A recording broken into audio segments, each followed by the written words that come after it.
Samantala, Department of Social Welfare and Development o DSWD, tuloy-tuloy ang pamamahagi ng tulong sa mga pamilyang naapektuhan ng Bagyong Butchoy sa Region 3 at 4A. Ayon kay DSWD Secretary Judy Taguiwalo, 73 pamilya ang nasa evacuation centers at 272 pamilya naman ang wala sa evacuation center mula sa mga probinsya ng Bataan, Zambales, Batangas at Rizal.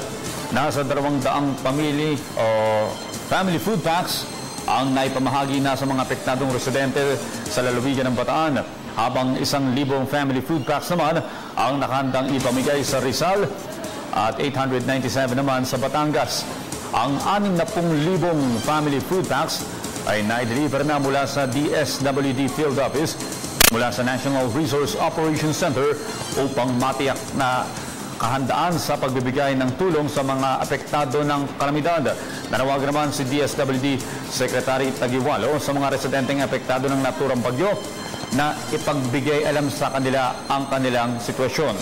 Anya, dapat makipag-coordinate ang mga naapektuhan ng Bagyong Butchoy sa mga DSWD field offices sa kanilang lugar upang mabigyan ng agarang tulong.